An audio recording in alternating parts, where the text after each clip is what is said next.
오늘은 지형과 인간 생활에서 우리 지난 시간에 전 세계 그 산지에서 사람들이 다양하게 적응해서 살아가는 방식들을 살펴봤는데, 오늘은 산지 이외에 평야, 해안, 화산, 그리고 카르스트 지형에서 사람들이 어떻게 살아가는지 그 적응 방식, 생활 모습에 대해서 공부를 할 거예요. 오늘의 포인트는 그 지난 시간과 마찬가지로 세계 여러 지역에 그 분포하는 평야 지형, 해안 지형, 화산 지형, 카르스트 지형들의 위치를 정확히 알고 있어야 되고, 그 독특한 지형들을 활용해서 인간들이 어떻게 적응해 나갔는지, 인간이 어떻게 적응하고 살아가고 있는지에 대해서 이해하고 있으면 되겠습니다. 첫 번째, 위치, 그리고 지형 이름, 그리고 그곳에서 살아가는 사람들의 삶의 모습을 이해하면 됩니다. 그러면 시작해 보겠습니다. 먼저 평야 지형에 대해서 공부를 할게요. 평야는 여러분들이 뭐 다 알고 있을 텐데, 넓고 평평한 땅을 평야라고 얘기를 하죠. 특히 아시아 지역 같은 경우에는 평야에서 우리의 아시아 지역 사람들의 주식이 쌀이죠. 그래서 쌀을 먹기 위해서 벼농사를 널리 하게 되는데, 지난 시간에 배운 산지 같은 경우에도 동남아시아 지역에 있는 필리핀이라든지 중국의 남부에 있는 흥화한이족 같은 경우는 산지인데도 불구하고 주식이 쌀이니까 그 벼농사를 지었어요. 산 비탈의 계단식으로. 기억나죠? 산을 이렇게 계단 모양으로 깎아가지고 여기서 벼농사를 지었던 거죠. 이게 세계 문화유산으로 등재되어 있다 얘기를 했고, 쌀이 주식이다 보니까 산지에서도 이렇게 깎아가지고 벼농사를 지었어요. 근데 벼농사 짓기 좋은 넓은 평야면 당연히 사람들이 벼농사를 많이 짓는 거죠. 이게 논기호예요. 여러분들 기억해 두세요. 나중에 어차피 알게 될 텐데 여기 논기호예요. 논. 벼를 기르는 걸 우리가 논이라고 얘기를 하죠. 그래서 이걸 알고 있으면 되겠고, 아시아 지역에는 당연히 넓은 평야가 있으면 벼농사가 이루어집니다. 벼농사가 이루어지기 위한 조건이 동남아시아 지역을 포함한 동아시아 지역이 여름이 고온, 다습한 계절풍 기후의 영향을 받기 때문이에요. 여름에 고온, 다습한 계절풍, 여름에만 불어오는 바람을 우리가 여름 계절풍이라고 얘기를 하거든요. 동아시아 지역에는 고온 다습한 여름 계절풍이 불어와서 벼농사를 짓고, 그러니까 사람들이 벼농사를 짓는 그 문화가 발달되어 있어서 쌀이 주식으로 먹게 되는 거죠. 그래서 쌀이 주식이니까 사람들이 쌀을 이용한 요리들이 발달이 되어 있죠. 우리나라 같은 경우에는 뭐 김밥, 주식이 밥이죠. 그리고 일본에는 초밥, 그리고 베트남 같은 경우에는 베트남 쌀국수, 이런 것들이 대표적으로 쌀을 이용한 음식들이고, 이거 외에도 엄청나게 많죠. 근데 뭐 선생님은 간단한 예만 들은 거예요. 아, 그래, 참고로 태백에 베트남 쌀국수 굉장히 맛있게 하는 집 있죠. 여러분들 아마 가본 사람도 있고 못 가본 사람도 있을 텐데, 아무튼 이거는 등교계획 하게 되면 쌤이 알려줄게요. 못 먹어본 사람들에 대해서. 안 사람들은 이렇게 댓글로 써주세요. 친구들 가서 먹어볼 수 있게. 다음에 유럽도 선생님이 요거는 기후할 때 잠깐 다뤘었어요. 유럽 지역은 서한해양성 기후라서 여름이 기온이 서늘하고, 그리고 습도가 안정되어 있어서 동물들이 먹는 사료작물 풀이 잘 자란다고. 그래서 그 기온이 낮은 데서도 잘 자라는 밀농사와 그리고 가축들을 같이 기르는 그런 농업의 형태가 이루어진다고 얘기를 했어요. 기억이 잘 안 나도 상관없어요. 선생님이 설명을 해줄게요. 유럽에는 주식이, 얘네들은 빵이죠. 그래서 밀농사를 지어요. 곡물농사인 밀농사를 짓고, 그리고 가축들이 잘 자라기 때문에 가축을 함께 길러. 이거를 목축이라고 얘기를 하죠. 밀농사와 목축, 그리고 사료작물을 함께 재배하는 걸 우리가 혼합농업이라고 얘기를 했고, 유럽에서는 이 혼합농업이 일반적인 농업의 형태예요. 북서유럽에. 그리고 지난 시간에 또 얘기했었던 게 덴마크 같은 경우에는 낙농업이 발달되어 있다고 얘기를 했었죠. 낙농업이 발달되어 있는 곳도 있고, 덴마크 같은 경우. 그리고 평야지대 또 다른 곳에서는 화훼가 발달되어 있는 곳도 있는데, 여기는 선생님이 네덜란드 네덜란드 튤립으로 유명한 네덜란드 같은 국가에서는 꽃을 많이 재배한다고 그랬어요. 그래서 평야를 이용하는 방식이 다 밀농사만 짓는 건 아니라는 거 알고 있으면 되겠고, 국가에 따라서 돈이 더 많이 되는 산업들이 발달이 되어 있고, 우리나라만 해도 마찬가지예요. 우리나라도 예전에는 이건 전통적으로 벼농사를 많이 했다는 거고, 요즘 같은 경우에는 벼농사 짓는 것도 있지만 평야 지역에서 이 해 가림막 해가지고 그 인삼을 재배하는 곳도 있고, 그 양구 같은 데는 곰치 같은 것도 재배 많이 하고, 그래서 요즘은 밭작물과 그리고 벼농사지대가 잘 구분 없이 지금은 다양하게 이루어져요. 여기서 말하는 건 전통적으로 이런 게 많이 이루어졌다는 얘기예요. 다음에 아메리카랑 오스트레일리아, 소위 신대륙이라고 불리는 애들이죠. 이 신대륙이라는 말이 사실은 맞지 않는 말이라 해서 요즘은 지양하는 말이에요. 왜냐면 콜럼버스가 그 아메리카를 발견하기 전에도 거긴 사람이 이미 살고 있었어. 우리 황인종과 비슷한 인디언들, 그 사람들이 인종적으로 우리 황인종이에요. 그 황인종들이 살고 있었기 때문에 신대륙은 아니야. 원래 사람이 살고 있던 대륙이니까. 근데 유럽의 입장에서 신대륙이니까 신대륙이라고 부르는데 그 말을 요즘은 잘 안 써요. 어쨌건 아메리카나 오스트레일리아 같이 서구의 문화가 나중에 도입된 대륙 같은 경우에는 땅덩어리는 엄청나게 넓어요. 근데 거기에 살고 있는 사람은 별로 없어. 그러니까 인구 밀도가 굉장히 낮습니다.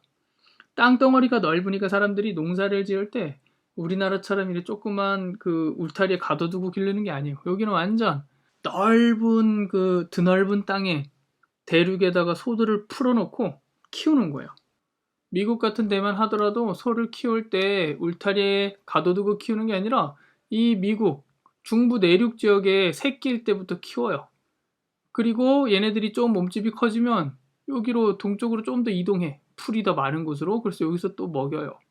그리고 얘네들을 이제 커가지고 잡아야 될 때가 되면 더 동부로 데리고 와서 여기서 잡는 거야. 그러니까 우리나라 땅덩어리보다 더 넓은 그 거리를 소들을 키우면서 이동시키는 거예요. 여기서 이제 가축을 이쪽에서 잡는 이유가 이쪽에 대소비지거든요. 여기에 대도시들이 몰려 있어서 대도시 가까운 데서 잡으면 여기에서 나르는 운송비가 적게 들겠죠. 그리고 이쪽이 풀도 많으니까 이쪽 건조, 반건조 기후부터 시작해서 조그만한 소들을, 어린 송아지들을 키워서 일로 이동해서 이쪽에서 이제 잡아가지고 내다 파는 거예요. 그러니까 스케일이 우리나라랑은 차원이 달라요. 우리나라만 하더라도 농업하는 사람 중에 어려운 사람이 많아서 국가에서 그 농사 짓는 사람들에게는 벼농사, 예를 드는 거예요. 모두가 그런 건 아니지만 벼농사 같은 경우에는 국가에서 쌀이 잘 안 팔릴 때는 국가에서 사들여서 보조금을 지급해주는 제도가 있어요. 그 사람들의 소득을 보전해주기 위해서. 근데 미국 같은 경우는 아니에요. 미국은 농사를 짓는다 그러면 엄청 이게 잘 사는 사람이라. 그 지역에서 뭐 거의 손꼽히는. 왜냐면 이 사람들이 짓는 농사는 우리나라 같은 사람이 하는 농사가 아니에요. 거대한 기계 그리고 인공위성을 활용한 날씨 정보를 받아가지고 그걸로 경비행기로 씨 뿌리고 농약 뿌리고 가꾸는 게 이게 아메리칸 스타일이에요. 그래서 우리나라랑 이 농업의 스케일이 다르다는 거. 기업적 방목이 이루어지고 그리고 대규모의 곡물 농업 역시 이루어진다. 알고 있으면 되겠습니다. 이게 이제 평야 지역에서 3입니다. 그리고 평야 지역은 옛날부터 사람이 살기 좋으니까 대도시들이 밀집되어 있는 곳도 평야예요. 그래서 평야 그렇게 기억하고 있으시면 되겠고, 다음에 해안 지형 봅시다. 선생님이 해안 지형은 크게 3개로 구분해 놨는데 뭐 더 들어가면 더 세부적으로 구분할 수도 있어요. 근데 우리 아직 1학년이고 해안 지형에 대해서 가볍게만 다루면 될 것 같아요. 수심이 깊은 곳은 보통 어떻게 이용되냐면 항구 도시로 이용이 돼요. 항구 도시 중에 유명한 게 있어요. 세계 3대 아름다운 항구 미항이 있습니다. 세계 3대 미항에 손꼽히는 게 시드니,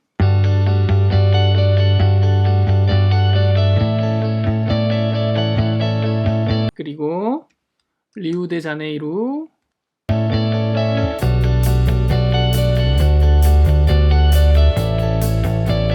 나폴리, 이렇게 3개거든요.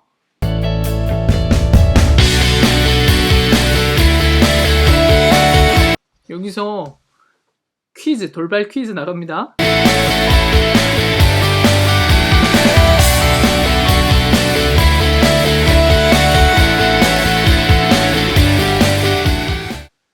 그래서 수심이 깊은 곳에서는 그 큰 배가 들어올 수 있어서 항구가 발달되어 있고, 이거는 우리나라도 마찬가지예요. 우리나라에도 수심이 깊은 곳에는 큰 항구가 발달이 되어 있는데, 대표적인 데가 부산이죠. 항구 도시. 그리고 인천도 항구 도시고, 그리고 동해안 지역에서는 동해시가 굉장히 큰 항구 도시죠. 우리나라 해군 사령부가 들어가 있는 큰 항구 도시예요. 그 이유가 동해 같은 경우가 수심이 깊어서 큰 배가 들어올 수 있기 때문이에요. 동해보다 사실은 그 위쪽에 있는 강릉이 더 큰 도시인데, 강릉은 수심이 얕아요. 그래서 큰 항구가 만들어질 수가 없어요. 그다음에 우리나라 서해안 같은 갯벌, 밀물 때 잠기고 썰물 때 드러나는 땅을 갯벌이라고 얘기를 하거든요. 이 갯벌은 전통적으로 보통 염전으로 이용되고, 갯벌에 물을 가둬놨다가 증발하면 소금이 만들어지죠. 그 소금을 만드는 곳을 염전, 소금연의 염의 밭전자. 그리고 또 뭘로 이용되냐면 양식장으로도 이용돼요. 뭐의 양식장이냐면 폐류의 양식장이에요. 물고기 가둬두고 키울 수는 없겠죠. 물이 빠져나가면 물고기 죽으니까. 굴 같은 거. 대표적으로 양식을 많이 하는 게 굴이나 폐류나 이런 것들의 양식장으로 활용이 돼요. 이게 갯벌에서 이루어지는 사람들의 삶의 모습이고, 그리고 이게 나온 김에 세계 5대 갯벌도 장소를 알아두면 좋을 것 같아요. 세계 5대 갯벌이 있어요. 세계 5대 갯벌에 우리나라 서해안이 들어갑니다. 서해안 갯벌 들어가고, 그리고 유럽 쪽에 있는 북해 지역의 갯벌이 포함이 되고, 좀 이따가 지도로 보여줄게요. 그리고 미국의 동남부, 남동부의 해안가가 포함이 되고, 조지아주 연안 그쪽, 그리고 캐나다의 동부가 포함이 되고, 그리고 또 하나는 특이하지만 브라질의 아마존강 하구 지역도 역시 갯벌이 형성이 되어 있습니다. 그래서 세계 5대 갯벌 이렇게 있다는 거 알아두시면 될 것 같고요. 다음에 해안 중에서도 경치가 뛰어난 곳 같은 경우에는 관광지로 많이 발달이 되어 있어요. 우리나라 그 유명한 신혼여행지들 대부분이 다 바닷가입니다. 섬이거나 뭐 이런데, 그 해안가들이 경치가 굉장히 뛰어나고 낭만적이고 하니까 우리나라 사람들이 많이 찾아가는 거죠. 여러분들도 뭐 미래에 갈 수도 있을 거예요. 뭐 첫 번째로 꼽을 만한 데가 하와이죠.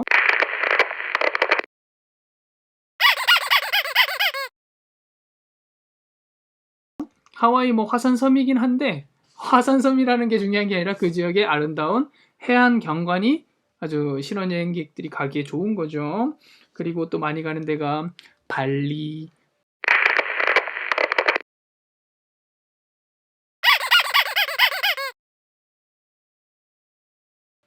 예전 드라마 뭐 발리에서 생긴 일, 이런 드라마도 있었죠. 조인성이랑 나왔던. 그리고 푸켓, 그리고 몰디브,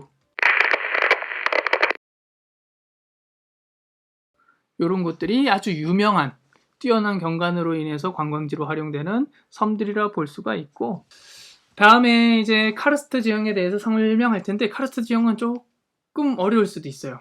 이거는 나중에 한지에서 자세히 배울 텐데, 카르스트라는 게 석회암을 말합니다. 석회암과 관련된 지형을 카르스트 지형이라고 얘기를 하는데, 이 석회암의 주성분이 뭐냐면, 석회암은 주성분이 탄산칼슘이에요.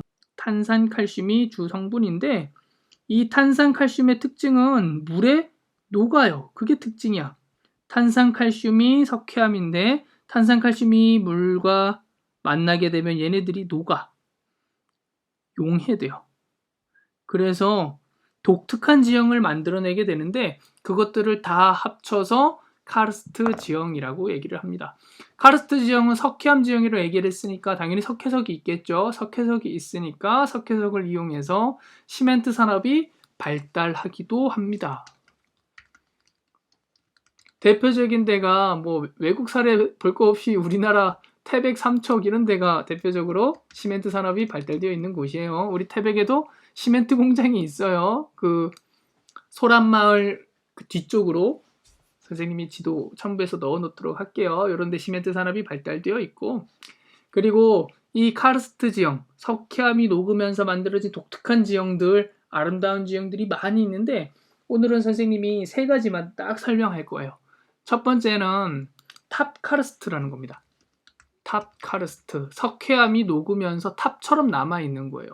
얘가 어떻게 만들어지는 거냐면 석회암이 이렇게 있어요. 석회암 덩어리가 이렇게 있는데 석회암 중간중간에 이렇게 금이가 있었어. 땅이 뒤틀리다 보면 암석 사이에 틈이 벌어질 수가 있는 거죠. 그럼 여기 금이가 있으면 하늘에서 비가 내릴 때 빗물들이 여기로 쏙 들어가요. 빗물이 들어가.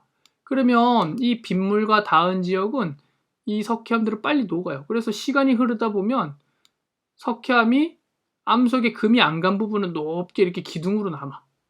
그리고 빗물과 닿아서 빗물에 녹은 지역들은 깎여가지고 없어지는 거야. 여기 그림처럼 이렇게 되는 거야. 빗물에 닿은 지역은 이렇게 녹아가지고 없어져. 그래서 오랜 세월이 반복되다 보면 석회암 돌기둥이 만들어져요. 석회암 돌기둥이 만들어져. 자, 보세요. 이게 녹아서, 쌤이 빨간색 표시한 게 녹아서 없어지는 거야. 그러면 나중에는 석회암 돌기둥만 이렇게 남게 되는 거예요. 이런 석회암 돌덩어리들을 뭐라 부르냐면 탑카르스트라고 부르는 거예요. 탑카르스트. 이 탑카르스트로 굉장히 유명한 곳이 베트남의 하롱베이예요. 뭐 할롱베이라고도 하는데 베트남의 할롱베이가 굉장히 유명하고, 베트남의 하롱베이가 사진 굉장히 잘 찍었네. 베트남 하롱베이가 여기 지금 바닷가에 있는 이 돌기둥들을 하롱베이라고 부르거든요. 이 하나하나의 돌기둥들이 다 석회암이에요. 카르스트 지형이에요. 이걸 탑 카르스트라고 부르는 거예요. 이 뒤에 있는 것들도 다 석회암이고, 여기가 원래가 전체가 다 석회암이었을 텐데 하늘에서 비가 내리거나 또는 바닷물과 맞닿는 지역들이 녹으면서 금이 많이 가 있는 데는 물의 영향을 많이 받으니까 먼저 녹아서 없어진 거예요. 그리고 덜 녹고 남아있는 부분들이 돌기둥이 돼서 남아있는 걸 탑카르스트라고 얘기를 하는 거예요. 뭔지 알겠죠? 그리고 이 탑카르스트 유명한 게 우리나라에도 하나 있어요. 여러분은 아마 여기 가까워가지고 가본 사람도 있을 텐데 영월에 선돌이라는 게 있습니다. 작년에 선생님이 했던 지리답사반에서 다녀왔는데 올해도 갈 예정이에요. 뭐 잠깐 홍보를 하면 지리답사반 재밌습니다. 주말에 답사 가는 거예요. 영월의 선돌이라는 것도 탑카르스트 지형에 해당이 됩니다. 이것도 한번 봅시다. 석회암 돌덩어리가 크게 남아있으면 그걸 우리가 탑카르스트라고 얘기를 하면 돼요. 이것도 잘 찍었네요. 선생님한테도 있을 텐데. 여기가 이제 이 돌덩어리들이 석회암 돌덩어리들이에요. 그래서 이 석회암 돌덩어리들이 높게 남아있으면 탑카르스트라고 얘기를 하는 거예요. 자, 그래서 첫 번째 탑카르스트에 대해서 공부를 했고, 두 번째는 여러분들 요거는 태백에 있어요. 석회동굴. 태백에 석회암이 녹아서 만들어진 동굴 있죠? 용현동굴. 그 태백에 있는 용현동굴 생각하시면 되고, 그리고 우리나라에 굉장히 유명한 석회동굴이 있어요. 삼척에 있는 환선굴입니다. 환선굴이라든지 용현동굴 이런 것들이 석회동굴이라고 생각하면 되고, 석회동굴의 특징은 그거죠. 일반적인 동굴은 그 안에 들어가면 아무것도 없어요. 뻥 뚫려 있는데 석회동굴은 위에서 내려오는 돌덩어리들, 그리고 아래에서 올라오는 돌덩어리들, 이런 것들이 독특한 지형들이 있는 게 석회동굴의 특징이죠.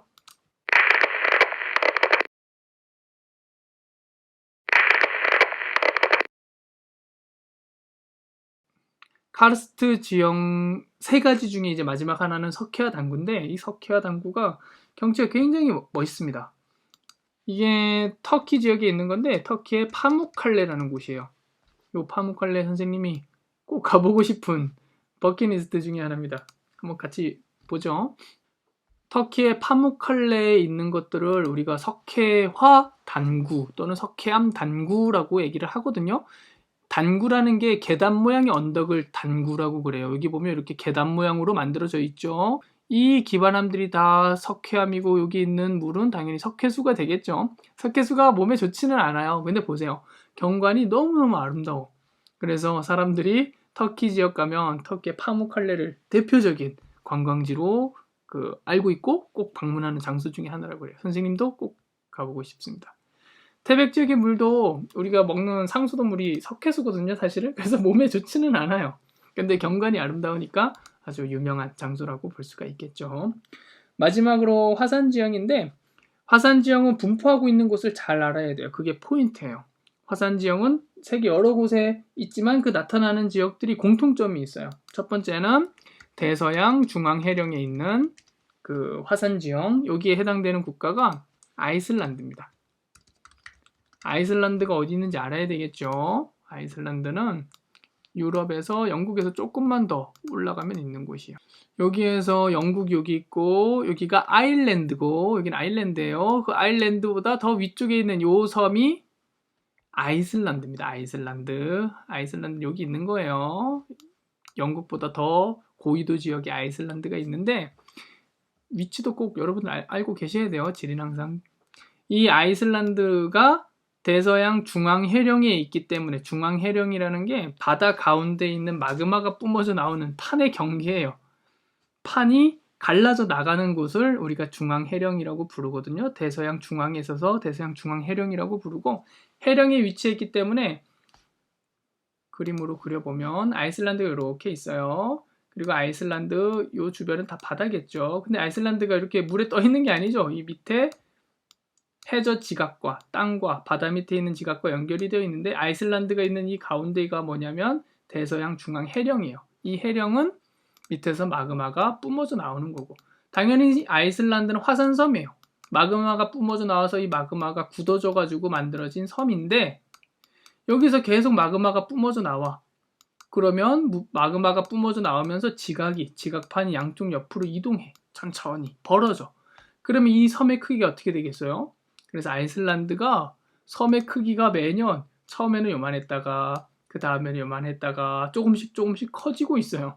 그래서 매년 국토의 크기가 1점 몇 센치인가 이렇게 굉장히 좀 작은 단위긴 하지만 몇 센치씩 이렇게 점점 커지고 있는 지역이라고 얘기를 합니다. 당연히 화산과 관련돼 있는 온천들도 굉장히 많고 그 주기적으로 땅속에 있던 지하수들이 데워져서 지표를 뚫고 빵 올라오는 그런 샘처럼 솟아오르는 것들도 있는데 그런 거를 간헐천이라고 불러요. 그런 간헐천도 잘 발달이 되어 있습니다. 화산 지형에서만 볼 수 있는 거라서 이렇게 독특한 경관이라 관광 자원으로 활용된다고 생각하시면 되겠고 그리고 두 번째는 환태평양 조산대에 있는 국가들이에요.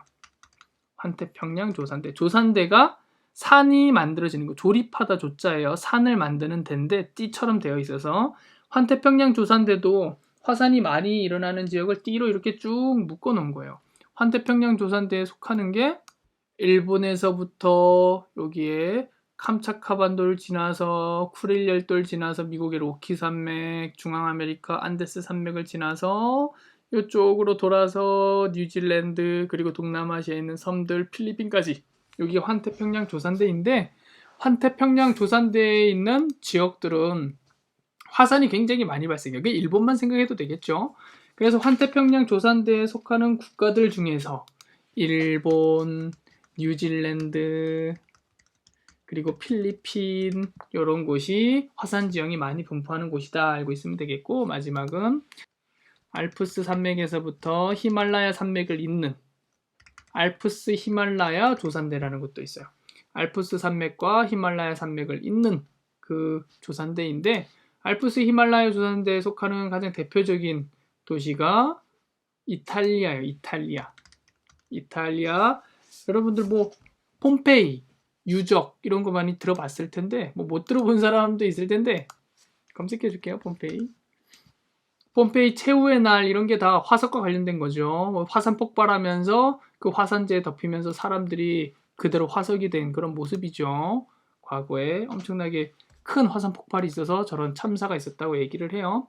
그래서 이탈리아 같은 경우가 알프스 히말라야 조산대에 속해서 그 화산 지형이 분포하는 곳이라고 생각하면 되고 여기에는 화산에는 굉장히 많은 지형들이 있는데 요 정도 온천, 간헐천 우리는 요 정도만 기억하고 있으면 될 것 같아요. 간헐천의 모습도 한번 보면 그 땅속에 있던 그 물들이 지하수가 근처를 지나가는 마그마에 의해서 데워져서 뜨거워지니까 지표면을 뚫고 빵 올라오는 거예요. 주기적으로. 그러다 또 식으면 잠잠하겠죠. 그러니까 주기적으로 올라오기 때문에 간헐적으로 발생한다 해서 간헐천이라고 얘기를 하는 거예요. 이건 미국에 있는 옐로스톤에 있는 간헐천 모습이 되겠네요. 이런 게 아이슬란드라든지 미국이라든지 화산이 발달되어 있는 곳에는 이런 것들이 잘 나타난다. 그래서 관광자원으로 활용된다. 알고 있으면 되겠습니다.